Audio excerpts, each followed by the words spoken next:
Welcome back, guys, to another episode of Seduce Me, the Otome game. So here we are. We have to organize a dinner party or something, like a housewarming party, since we just moved in to our new home that was granted to us by our grandfather after he passed away. And now we have, if you don't realize, these 5 incubi staying with us because they have really nowhere else to go right now. They showed up out of nowhere. They were injured, bleeding, stuff like that, and apparently just by physical contact they can heal because everybody has some sort of like sexual energy, I guess, is what they were saying. So just through us being able to be near them, they were able to heal. And so they passed off as our like servants, the house servants, to Naomi and Suzu, who paid like a surprise visit to us, and Matthew opened the door, if you recall. So yeah, James' quick thinking really pulled us out of that one, and we decided that we'd rather help organize the housewarming party rather than hanging out with our friends today. So yeah, I think I made the right choice. I don't know who we're gonna choose. Are we allowed to choose from any 5? Because each person has their own task to do, and we get to just select someone to help. So yeah, that's essentially where we let off on. Since everything was taken care of by at least one incubus, James told me I could assist one of them. The question was who? Alright, so you can choose any one of the 5, and I honestly have no idea. So let's think about this rationally here. Let me get a sip of my water first. Cool. Alright. So we can have Sam with the front yard, Eric with the dining room, Matthew with cooking. Ooh, cooking. James with the garden, or Damien with the lobby. Well, let's see here. Who would I want to help? I kind of want to get closer to Sam, just because he's like distant, kind of not cooperative. But I don't know. I'm thinking between Sam, Matthew, and Damien. This is a very tough decision. I mean, I don't think it's like oh yeah, this guy, but I think it affects how this game flows on, so we should choose carefully. I don't know.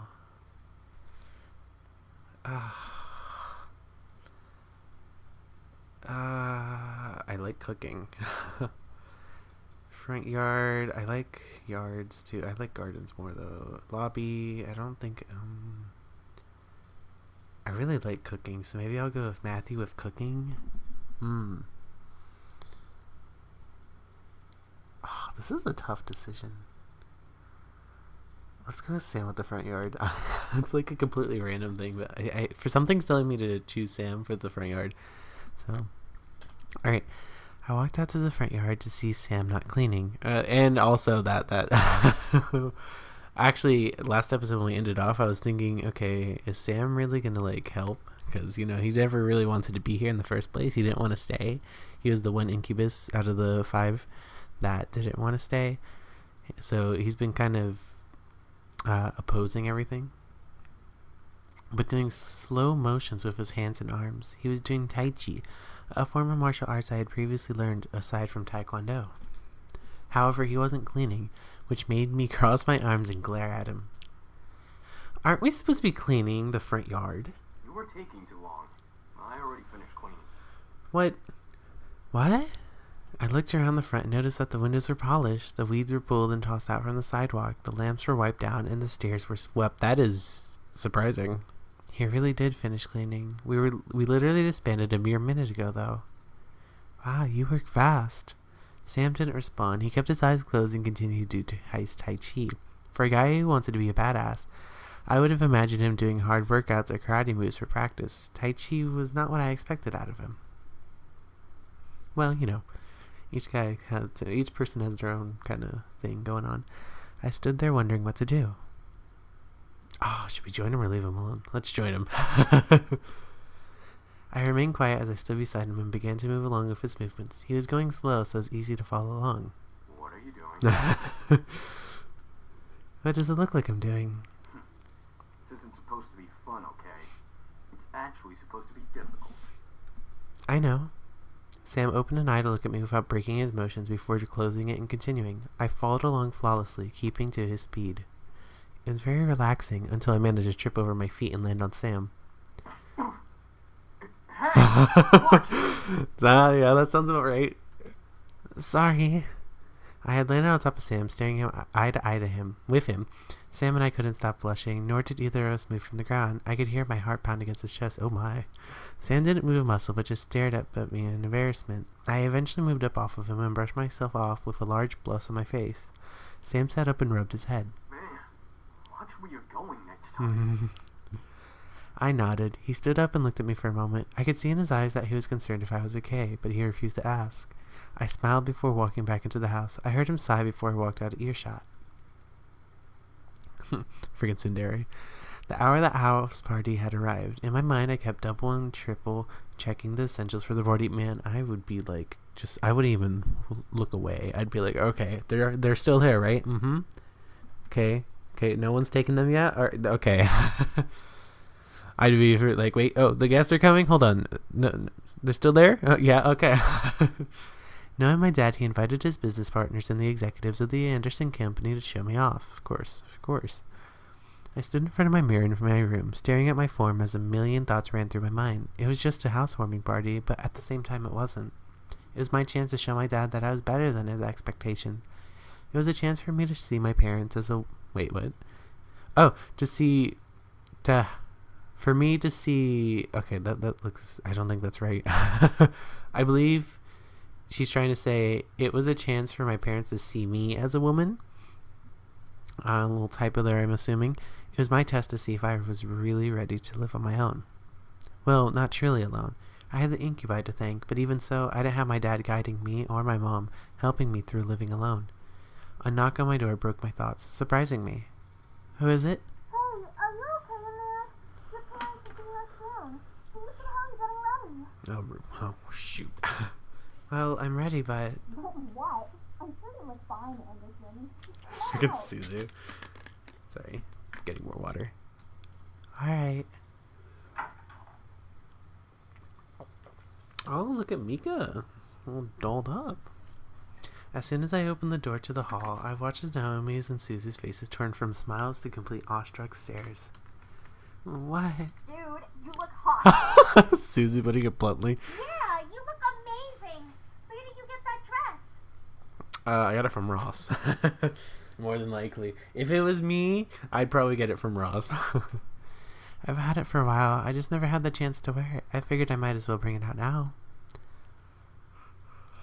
I stepped out of my room and closed my bedroom door behind me. As I walked down the hall to the grand lobby, the incubi stood waiting for me at the bottom, all dressed to the nines as proper servants. Whoa, they really know how to dress well, don't they? Oh, look at them. Like how each one has their own color, except Damien seems to be like white. Is he like pure? Yeah. I was slightly taken aback on how great the boys looked in uniform. Each had the poise of a perfect gentleman, even Sam. I slowly began to climb down the steps with Susie and Naomi behind me. The boys watched as I descended the staircase one step at a time, like knights waiting for their princess. I felt my face slightly flush, but I quickly shook my head to try and regain my thoughts. As I reached the last step, James offered his hand out to me and walked me down that final step, smiling. Oh, James, such a gentleman. As beautiful as a princess, miss. Oh, wait, thank you. Thank you. So, are you prepared for tonight? No. Oh, goodness. Well, Mika was just talking about, like how she wants to show off, to her parents, so... I think she's ready. I had to be confident in my skills. My dad expected a lot out of me already. If I faltered at this party, who knows what he would think of me. I had to assure myself in every word that came out of my mouth that I was ready. There you go, Mika. That's how you do it. The other boys smiled assuringly at me, which made me feel a little better about everything. I looked at my phone and marked the time. Almost right on cue, the doorbell rang. I gulped. I could practically feel my dad's aura from behind the door. I understand. You're expecting a guest, and then when they actually show up, you just... those few moments before you actually open the door to greet them, you can just feel them.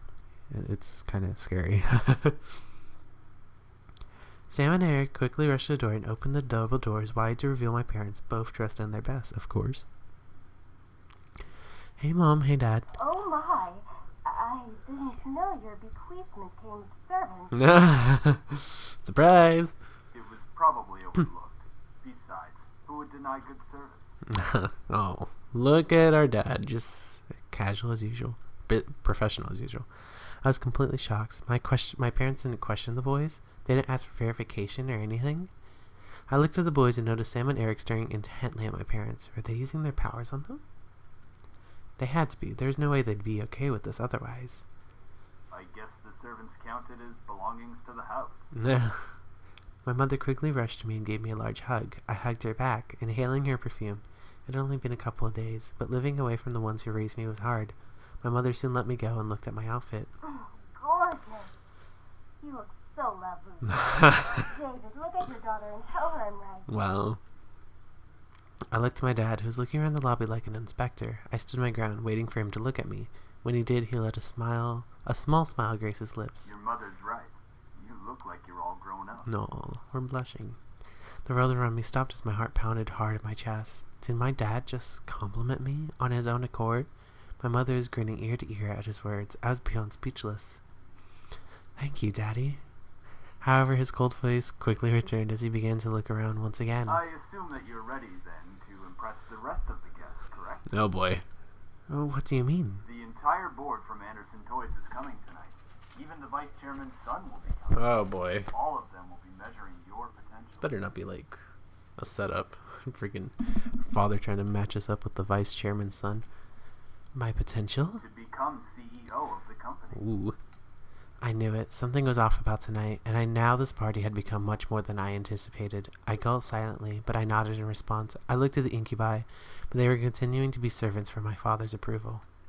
I looked behind me and saw Naomi and Susie raise their thumbs at me for encouragement. I let out a small breath before feeling my body accept the situation. I felt a weight in my gut, but I had to hide it. As if time zoomed forward, all of a sudden, the main hall of the lobby was full of guests. Men and women in formal or business attire showed up to meet me and see my new home. I didn't expect many to come, but I was once again surprised that night. Let me save. Can you imagine? Okay, like, when you think about it, her only interaction with, like, the business world is her grandfather, who didn't really talk business with her, but acted more like a grandfather. And now, all of a sudden, she's having to act like a business professional in front of all these people that she's never even met before, or, well, maybe not even, she barely knows. And that must be, I can only imagine the amount of stress, because it's like her own new house. She's trying to impress them for the sake of becoming CEO or whatever, although that's not really what she wants to do. I shook hands with many officials and executive members, putting on the professional face my dad trained me to have. I felt overwhelmed, but I hid it well behind a small smile and a sandshake. I said sandshake? Many even asked me questions. I tried my best to reply as maturely as possible. I had to remember, say what they want to hear, not what you want to say. So, how do you feel living on your own at such a young age? Oh, goodness. That's a tough question. What would I say? I don't know what I would say. Oh, goodness. They don't want to hear this first one, that's for certain. Okay, where's my mouse? Why is it disappearing all of a sudden?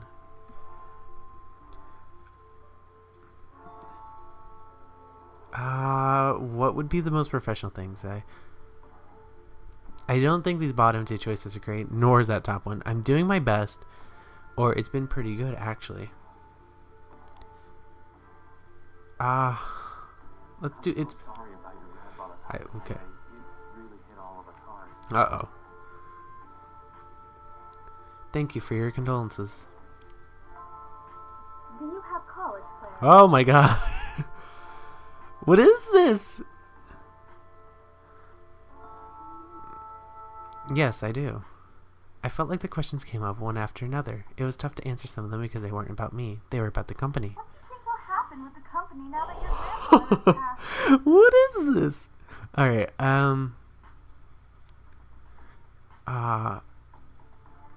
it will get back on track soon. You have to assure them. what do you think of the philanthropic policy the company has? Oh, goodness.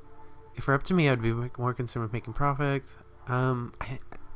Mika, I think, wants to keep her grandfather's values, so let's go with the second one. Do you think the company should expand from just toys? Oh, no, this is a tough one. Look at these. I don't think that makes any sense. Sounds kind of rude. That shows uncertainty. No. That's also kind of like snobbish, unprofessional. It's a possibility. I'm gonna leave now. It's a toy company. Why? Just say, it's a possibility. Don't give her anything certain. Eventually the question stopped and I was back to being by myself. Naomi and Susie were mingling in the crowds and the incubi were doing their job, so I was all alone in a room full of strangers. It was unnerving to think about, but at least I wasn't being questioned left and right anymore. Suddenly, though, my mom pushed her way through the crowd to me, bringing along someone I didn't know. Oh boy. Honey, I'd like to introduce you to I someone. knew it! This kind gentleman is the son of the vice chairman. Friggin' parents. With my mother stood a man who looked only a couple years older than me. He smiled and held out his hand to me, silently asking for my hand. Hi, I'm Andrew Lewis. It's a pleasure to meet you, Miss Anderson. Oh, he seems like a nice fellow. Oh, goodness. Wait, did he held out his hand? I wasn't paying attention. Oh. Okay, we don't want to be rude. As I placed my hand in his, he raised it to his lips and kissed over my knuckles. I felt my face burn slightly at the gesture. Andrew smiled at me before releasing my hand. I'm honored to be invited here. My mother smiled at both of us, which made me slightly concerned. Why was she so excited to introduce me to Andrew? So, you organized this party very well, Miss Anderson. I expect another decision coming up. Hold on. Whoops. Whoa. Hold on, guys. I might have messed something up with the... Okay, now we're good. Thank you. You're welcome. Praise is very much deserved. Andrew then chuckled nervously, bringing a soft fist to his lips to cover his laugh properly before smiling at me. I'm sorry if I seem a little forward. I've just been excited to meet Harold Anderson's granddaughter. Oh, I guess that's understandable. Huh? Why? He used to talk about you all the time in the office on how you helped him refine his toys.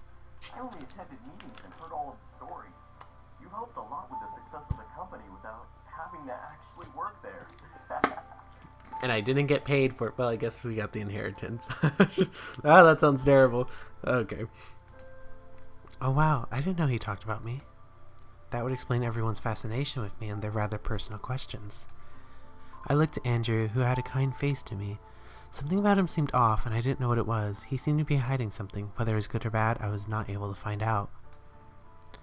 I felt someone walk up beside me, causing me to turn to them. Next to me was my dad, giving his cold stare to Andrew, who suddenly became tense. Uh-oh. So, you're Jared's son. No. Our father is not very improving. Andrew's body twitched slightly. Whether it was fear or insult, Andrew locked eyes with my father. I couldn't help but feel the tension between them. It irked me how fragile the air had become, enough to break at the wrong word. You're the one who wants to be the next CEO of the Anderson Company. Oh my goodness, this poor guy. I stared at Andrew. This guy wanted to take my grandfather's place as CEO. I thought the vice chairman wanted the position. David, leave the poor boy alone. The business world is rough. I'm merely testing the boy's conversational skills. Nothing wrong with that. Of course not, sir. And polite as well. Interesting. If you'll excuse me. Oh, he looks concerned. Quickly, Andrew retreated away from my family into the crowd of people. Should we follow him or stay put?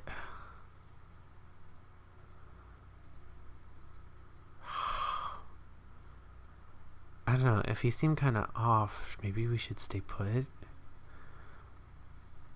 But is he off because of my father though?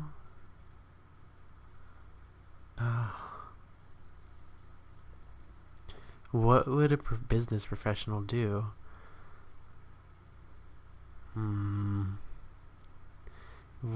Okay. Do we stay put or follow? These decisions are like kind of rough for me. Maybe it's because I'm very indecisive in nature that I don't know what to do. We could... I kind of want to talk to him more, but kind of don't. What would our grandfather want us to do?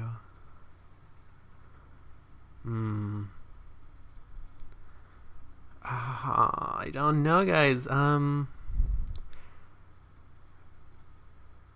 thinking stay put would be the safest option. Let's stay put. I watched as he disappeared into the crowd towards the back of the house. I was worried, but I gave him space. He obviously needed it. He's not CEO material. Oh, goodness. That's because you practically interrogated them. Look at our mother's very disapproving No face. questioning shouldn't have bothered him. He's obviously not ready for any title in our company. I bit my tongue. I didn't want to make a scene with my dad. One wrong word and he'd lecture me in front of everyone. That was not something I wanted at my housewarming party. I let out a sigh before looking at the clock. It was getting close to midnight, meaning that the party was going to end soon. I lowered my gaze out the window and saw a limo pull up. Huh? Whose limo is that? Oh, that must be Lewis's car. Oh boy. I'll go get him. Stay with your father so you can escort your guests out together. Yes, Mom. My mother left my dad and me to slowly escort the guests out. My dad held a simple smile as he thanked each person for coming. I did the same. Andrew quickly passed the doors before I could speak. Eventually, only Susie, Naomi, my parents, and the incubi were left. My dad suddenly walked over and placed a hand on my shoulder with a smile. I stared at him, a wave of confusion washing over my face. What? You did good tonight. Aw, we got some praise. Oh, thank you, Dad. Keep it up, and you'll be a good CEO. Oh boy, but is that what we really want? Oh, right. All right, your mother and I have to leave. Dad the only approves. reason I have to leave as well. Just because it's Saturday doesn't mean you should stay up all night. Oh, come on. Oh, right. Thanks for having us. It was a great party. We'll come visit tomorrow or something. All right? Right. See ya. Good night, sweetie. Come visit us soon. Sure. Will do.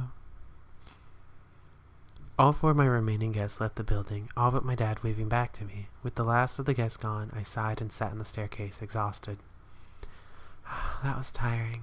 It's not like you had to do any work, though. No. Sam, you don't understand.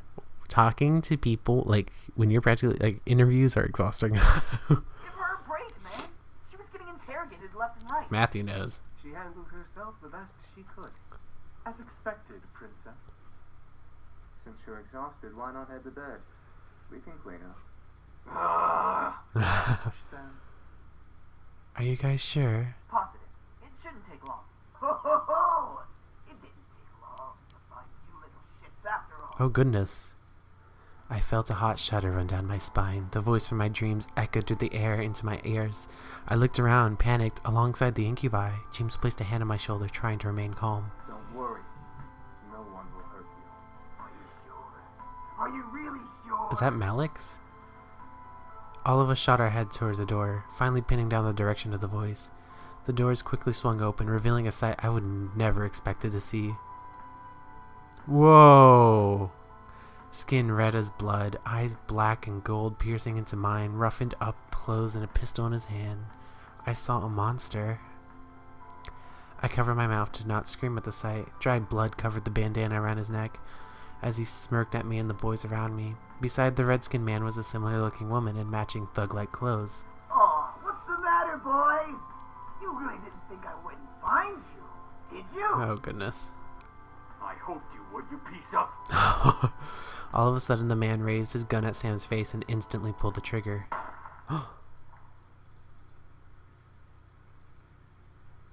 What happened?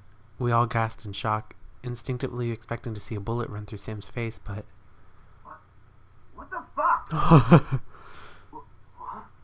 What's going on? What should have been a headshot ended with a loud but empty blank shot. The pistol echoed its empty shots as the man grew more and more pissed, pulling the trigger over and over in aggravation. Luckily for my ears, it became quieter after its first shot. Why the fuck won't you work? This place is protected. What? What did you say, shrimp? This place has a seal, protecting it from hellborn magic. Oh, goodness. What the fuck is that supposed to mean? This guy's very aggressive. Ah! The man growled and threw his gun at Sam, who was able to dodge it in time. The pistol bounced off the ground a couple of times before sliding further away, hitting the wall in a final stop. As it stopped moving, the gun faded into a black flame that disappeared into the air.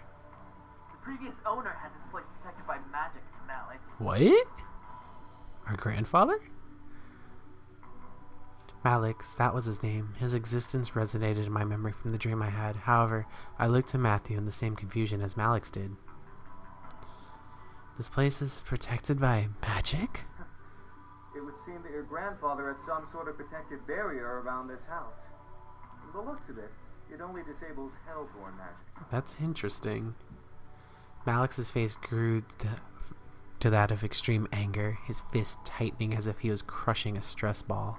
What's stopping me from dragging your asses out and shooting you then? Out of pure instinct, I stepped forward and placed myself between Malix and the boys. With no power, Malix wasn't going to fight. I took that chance to stand up to him instead of being powerless like I was in the dream. Ooh. Ooh. I kind of want to say that. Yeah, let's do it. Fuck off. Malix suddenly laughed wildly, staring at me in disbelief. Whoa! What the pigeon of hurricane? What is this? Harem or something? That laugh, though. Malix grinned at me evilly, walking close to me.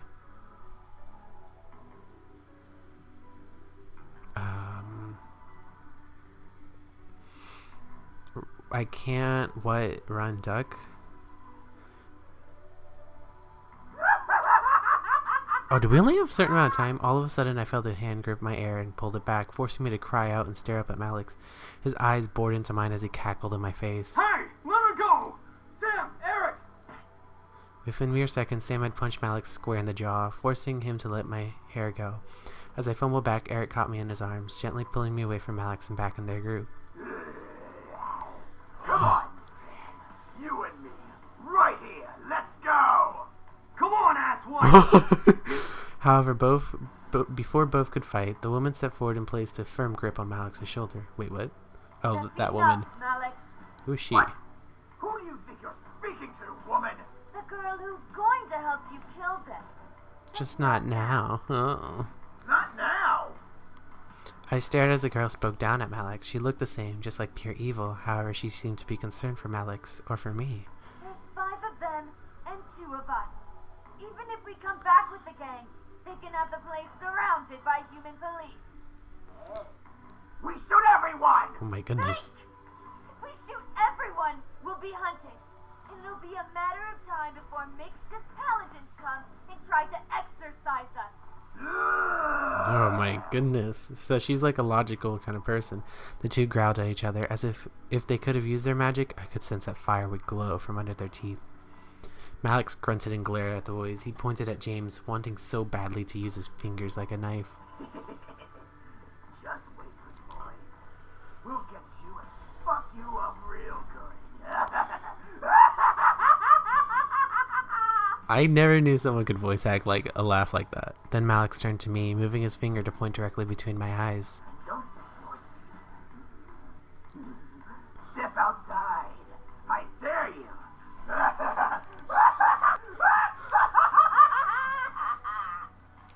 This is getting intense. With that, Malix and the woman walked out of the mansion. The doors closed behind them, leaving the boys and I alone once again. I felt my knees give out from under me, forcing the boys to quickly turn to catch me. Whoa! Are you alright? Aw, Sam. Yeah, why was he here? He's been closely tracking us. Our blood trail from the forest must have led him here. Should have stopped and finished it here. For once, Matthew, I agree with you. I stood up and rubbed my arms, feeling the goosebumps Malix left behind on me. I couldn't stop from shivering in fear of his words. Malix, was he a demon? That son of a bitch is not a demon. He's a devil. A devil? There's a difference? Yes. Demons come from a different plane of existence called the abyssal planes. Devils, however, come from one of the 7 circles of a place humans know. It's hell. Despite us not being human, we are very different creatures. Interesting. We actually have brains, for one. Devils always like to cause trouble and try to kill or torture others for their own enjoyment. Demons, like us, know when to use our powers and when not to. We're not stupid. Devils follow orders from higher-ups in their order, and their power only comes from their connection to hell. Demons all have free wills and don't rely on where they came from to use their powers. That's interesting. This was all so confusing. Demons and devils and magic all existed, and I happened to land in the middle of it. I'm still confused why our grandfather had a magic barrier. What do we do? You're safe. You've been protected as well. What? What Damien's saying is that the magic that protects this place also protects you. Your grandfather must have cast it when you last saw him or something of that nature. We can sense its aura around your body. Interesting.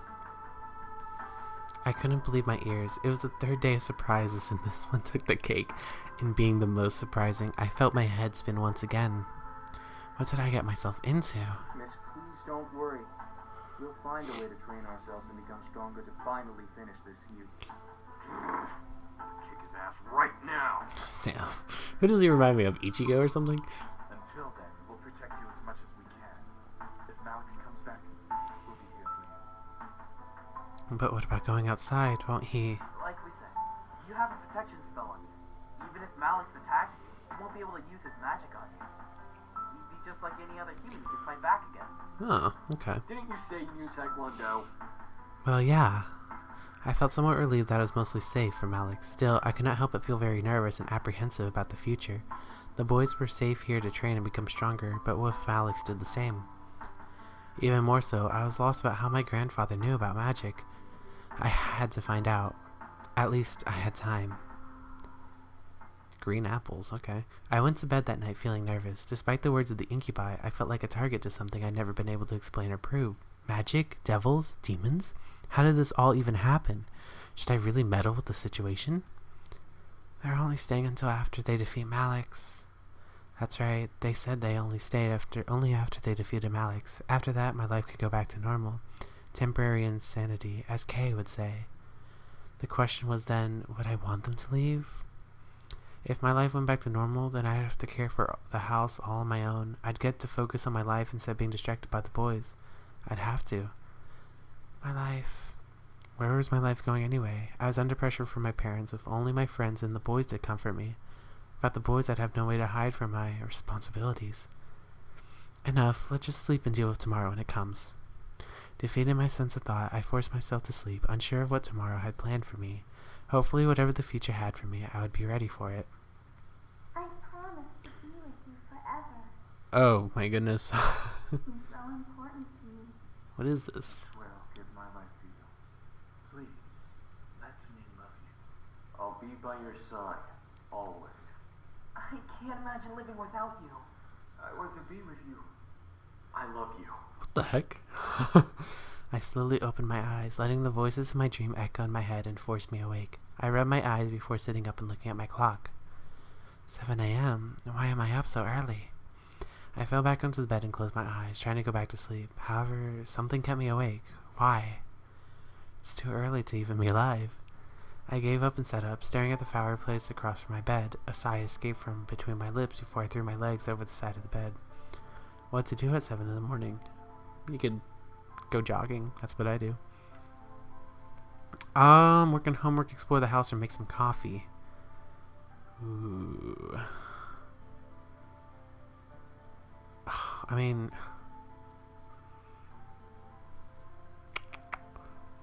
let's work on homework or explore. I'm thinking between these two because if we explore the house, we might be able to find something about our grandfather, but we don't want our grades to slip, right?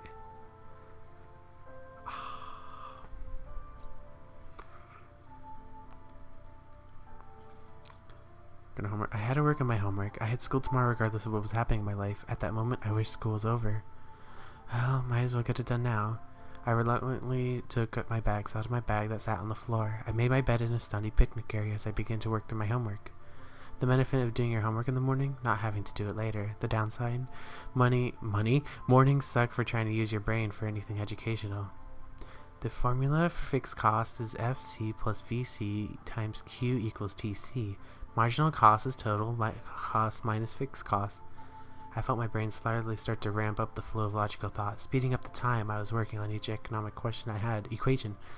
It wasn't a matter of me being smart about anything, it wasn't a matter of me being smart about anything when it came to doing homework or doing well in class, but I was quick to learn and easily retain information. If I could only learn about the boys this fast.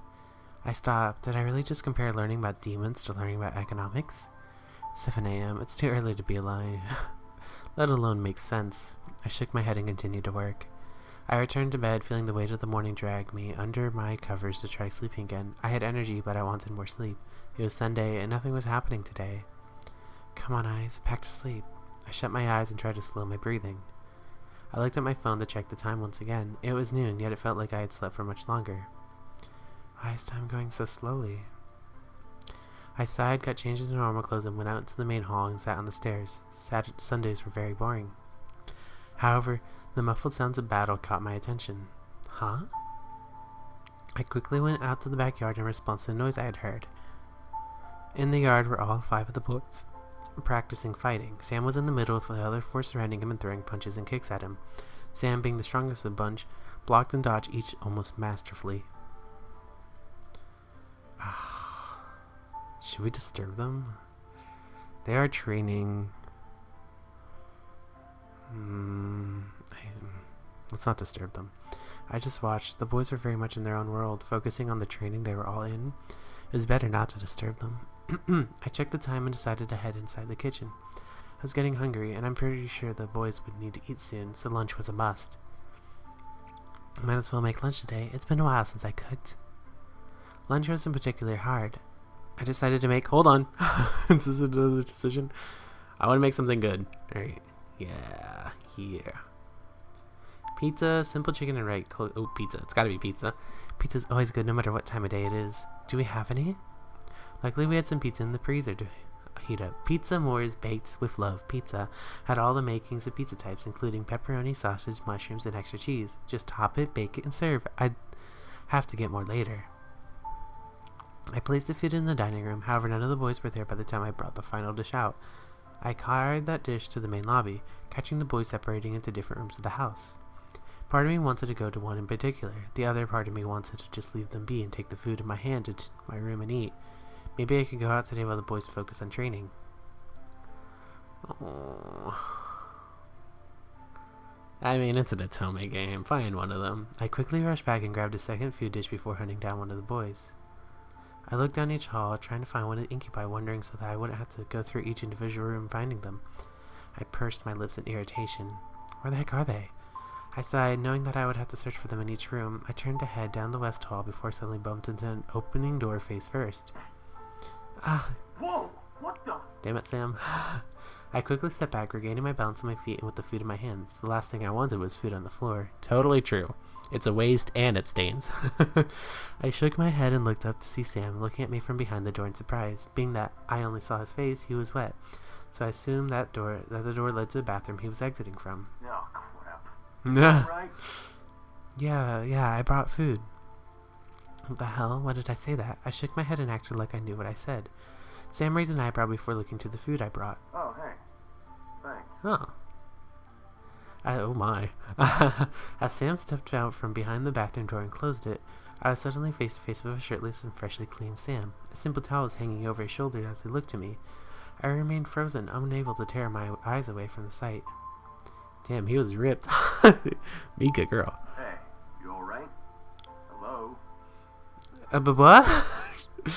Sam let a slight smirk appear on his lips before tapping my forehead with his finger. It was light, but I still felt pressure from it to push me back a bit on my feet. You gonna give me my food, or do you plan to keep staring into space like a nut job? Huh? Oh, right, here. I quickly gave Sam his food, glaring at him. He chuckled before quickly dropping to the floor and crossing his legs to sit. I did a double takedown at him before joining him to eat. I was hungry, so I might as well. Sam must have been hungry because he particularly scarfed all of his food down before I could get 2 bites out of mine. Oh, wow. Jeez, you eat fast. Oh, sorry. It was good, yeah. Aw.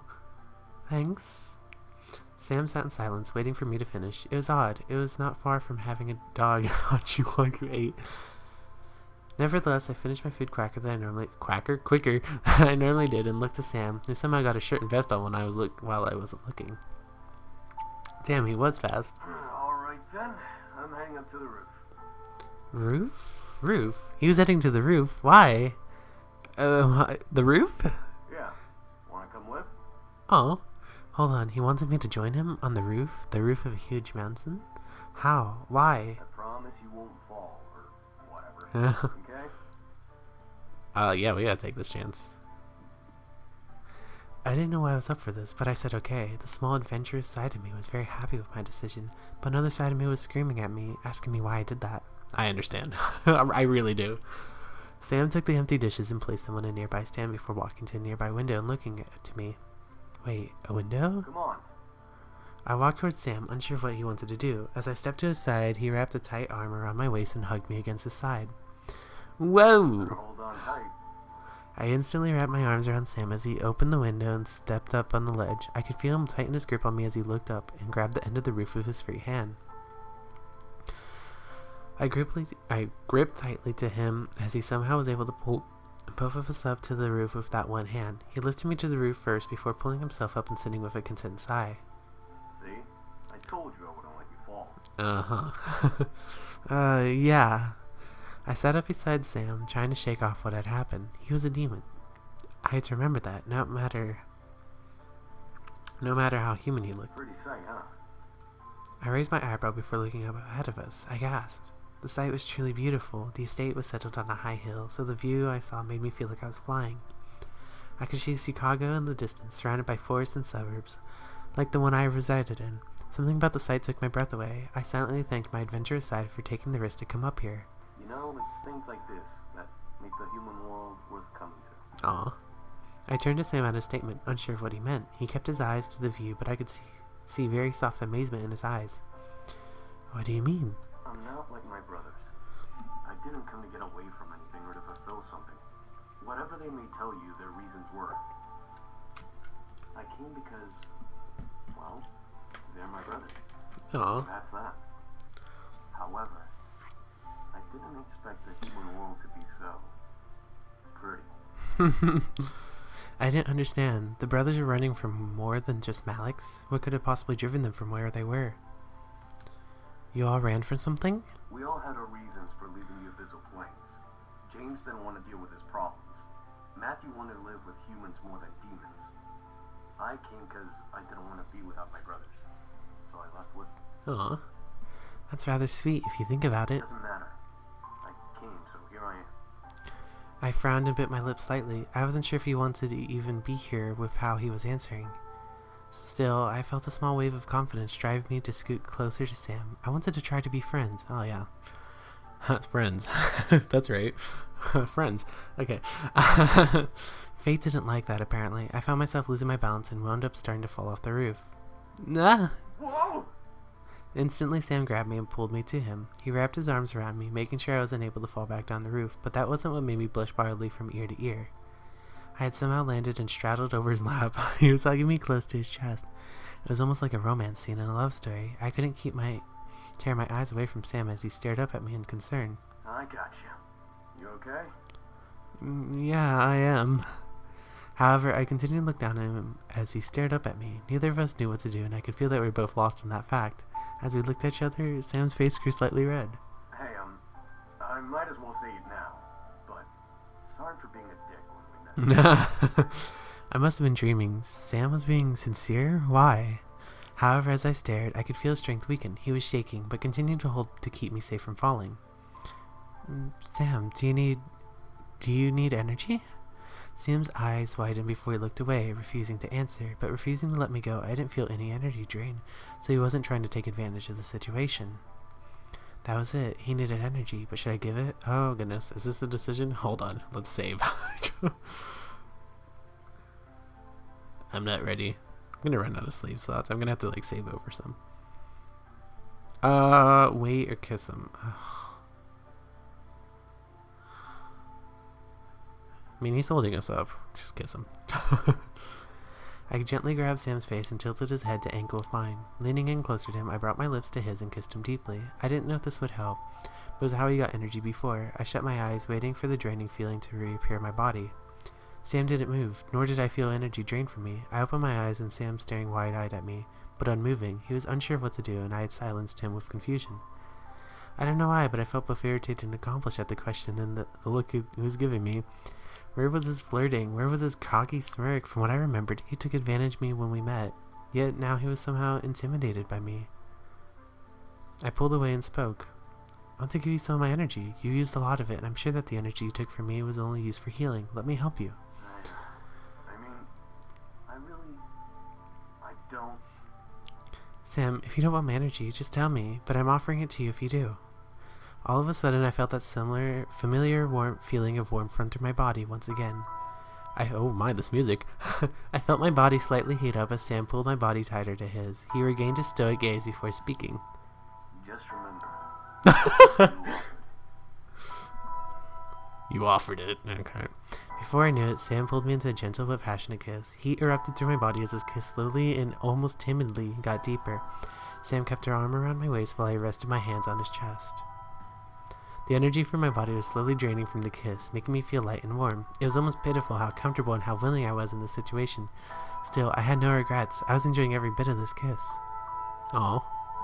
Sam gently leaned back, pulling me along with him so that I was laying on top of him. I felt odd yet comfortable to be one in control. Sam was as forceful as he was when we first met, and it felt almost magical. It was how I imagined the first kiss to be like, except with energy drain. That must be, I don't know how to think about that. Soon though, the energy drain stopped and Sam gently pushed my face to end the kiss. I stared down at him as we both panted for air. I had never kissed like that before, and I was so lost in the moment that I'd forgotten how to breathe. Sam moved a strand of hair from my face to behind my ear, eyes still full of desire. Look in Sam's eyes, though, I almost couldn't find the strength to pull away. I could feel the hold of his mind-altering spell fade away, but I still felt hot. Something told me that I wanted more, but at the same time, I wasn't sure if I truly didn't want to give anymore. Oh my goodness. He needed energy. Let's stop for now. I gently pushed Sam back, smiling tiredly. Let's stop here. I'm getting a little dizzy. Sam instantly nodded, a glaze of guilt running across his eyes as he examined me for fatigue. Sorry. I must have taken too much. I giggled softly before lifting my finger to his lips. Hushing him, I then smiled. It was my choice, Sam. I wanted to help. Sam stared at me before nodding with a very small smile. You're odd. I gently leaned back, feeling slightly wobbly. As I felt my body lean back, Sam quickly held me to him again to balance me. Jeez, you look like you're about to pass out. Oh my goodness, that must have been one kiss. I couldn't even respond back. Weakness poured over me. I gripped onto him, trying to find my core balance once again, but I remained almost limped against Sam's chest. Sam led us aside before wrapping a strong arm around my waist, lowering us back down into the house through the window, and carrying me to my room. Sam then lifted me up gently and laid me on my bed, covering me with my blankets. As I looked up at him, he brushed a strand of hair from my face to the side. I felt weak and felt like closing my eyes, so I did. I let myself fall back into the darkness of sleep, knowing I was safe and comfy in my bed. Sam lingered in my dreams, reminding me of the kiss we shared. I felt happy. I felt relaxed. I was going to sleep for a good while. The remainder of the night passed by, surprisingly uneventful. The boys continued to train with each other, but were kind enough to stop and make me dinner. I was glad for that. Unsurprisingly, the food was perfect, but it felt a little empty without the boys to eat with me. They most likely had already eaten, but still, I felt lonely. I couldn't let it bother me. I ate and went back to my room to study and sleep. Surprisingly, I felt good going to bed that night. I felt like I could have a peaceful sleep after the previous rough nights I had. I felt good. I drifted to sleep and woke up almost flawlessly that next morning. No grogginess, no aches, perfectly energized and bright-eyed. And how long has it been since I got that much good sleep? I looked at my alarm clock. I woke up 10 minutes before my alarm. Well, hey, I must be lucky today. Karma owed me some luck. After all I had gone through in merely a handful of days, I deserved to get some good luck. This is true. This is true. I mean, come on now. If those terrible luck, there's bound to be good luck somewhere, right? Ecstatic for the day ahead, I turned off my alarms before they could ring and got dressed. However, my phone started to quickly buzz from an incoming text. Who's texting me this early? Yo, Anderson! You're carpooling with us from now on. We're not letting you waste your money on a bus. Get ready and be at your gate at 7 steps. Oh, Suzu. I smiled. My friends were the best. I couldn't drive yet, and I didn't have a car, so it was awesome that my friends would let me carpool. I checked the time, 6:30. Perfect. I can eat some breakfast before they come. I packed my bag and carried it downstairs toward the kitchen. As I entered the dining room, I saw a plate with eggs, toast, and bacon sitting on the table. A fresh steaming cup of coffee sat next to the place with the sugar and creamer on the side. I walked to the table and couldn't believe what I was seeing. Who made this? As I spoke aloud, a small red note caught my attention. Red? Is it Eric? Have a good day, yours. My heart skipped a beat as I finished. I could tell it was from one of the boys. Maybe it was from him? I smiled before putting the note in my bag and eating up. The food was so delicious I devoured every amazing bite. I looked at the time again. Time to go. I quickly rushed to the doors, checking myself in the passing mirror. I wasn't wanting to impress anyone, but I still needed to look decent. Before I could reach the handle of the door, however, someone took my hand. Huh? Oh, Sam. I turned to see Sam, who was holding my hand back with a stern look on his face. My name. Your name? My true name isn't Sam. I want you to know my real name if something happens. Oh, wait, what's this about? His true name? What did he mean? Why was he telling me this now? Sam gently pulled me to him and leaned closer to whisper in my ear. My name is Amaris. Amaris, okay. As he said his name, I could feel it lock into my memory. Something in my head would make sure I would never forget it. Yeah, that's not something you want to forget. Sam pulled away and stared at me despite still carrying worry in his eyes. Hold on. I have to check time. Oh my goodness, I'm so sorry. 50 minutes. I'm keeping track. Don't worry. Alright. It felt like only 30 minutes, so that's why I was like, okay, if it's been 30 minutes, maybe I should end the episode. It's been 50 minutes. Alright. We might have to split this into 2 episodes. I'm not sure yet, but I hope you guys enjoyed this episode of Seduce Me, the Otome, and since it's been a 50-minute episode, I'm going to stop here real fast, and I hope you guys enjoyed, and until next time, bye guys.